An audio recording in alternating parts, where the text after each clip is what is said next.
The Russians were not interested in guerrilla war in Latin America. They might be interested somewhere else. But they wanted to give money to Cuba so that Cuba would develop like they did with Eastern Germany. They developed, and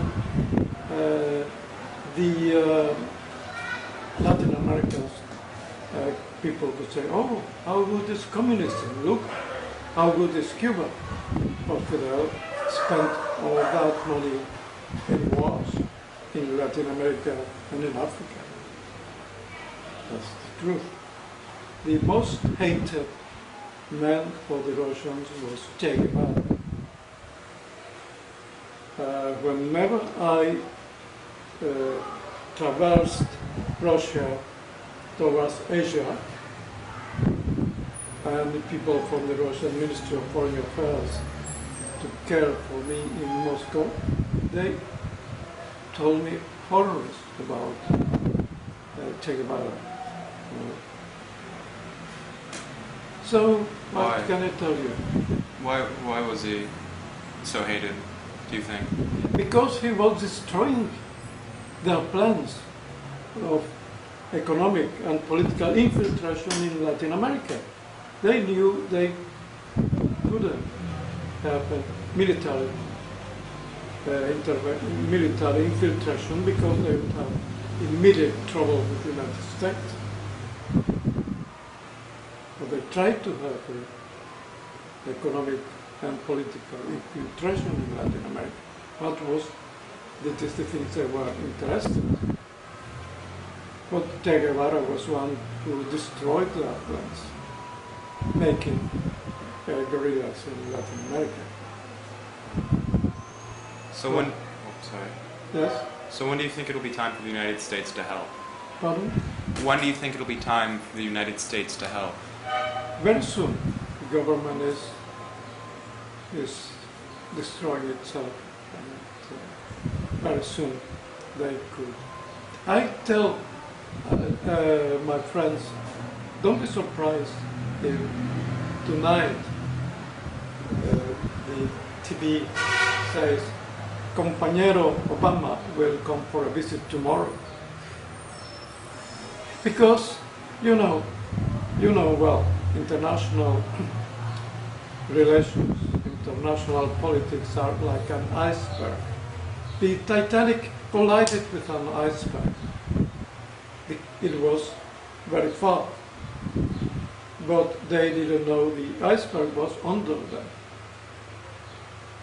And I think that there are signs that things with the United States are getting much better, because we have visits of musicians and even the Yale University Orchestra. They were about 1 year ago. 60 people. 60 people, an orchestra of 60 people, a choir of 60 people, do not move from a country to another without some backing from somewhere. And then every month there are visits, and there are many Cubans visiting the United States, artists, and I think the United States is already working his future with Cuba, the future relations with Cuba. Then, when it is time to help, what do you think the United States should do? Should do?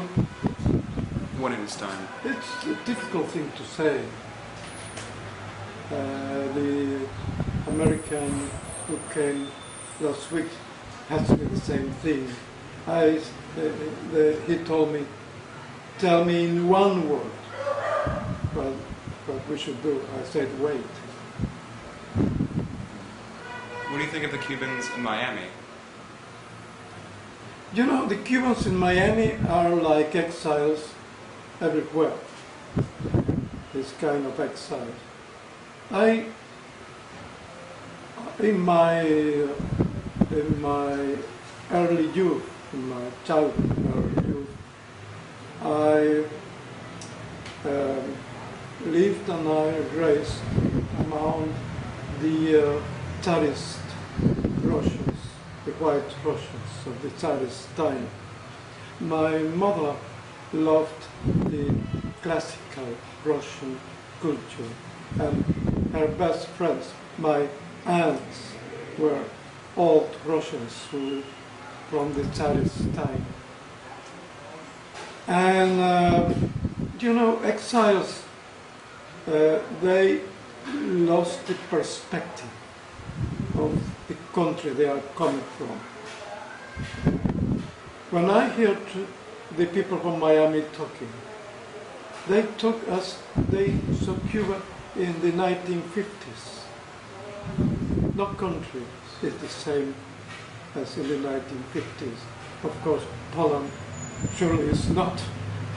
I saw Poland in 1960s, and the Poland I saw last year, the year before last, was quite another Poland. No, and the country has been through this process is another country. People is different. Not only the country is more or less destroyed, some things were created which at one time were better. For example, every Cuban child goes to school.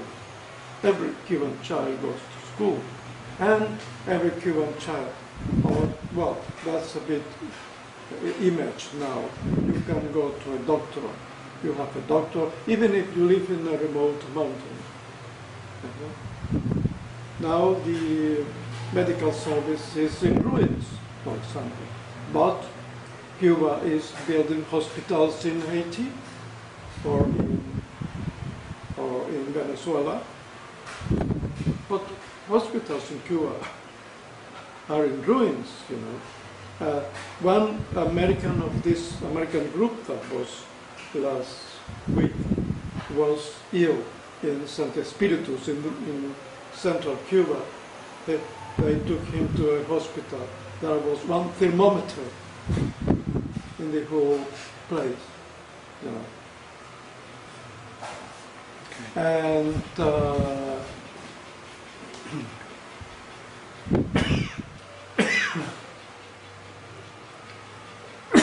well, people is every time more dissatisfied.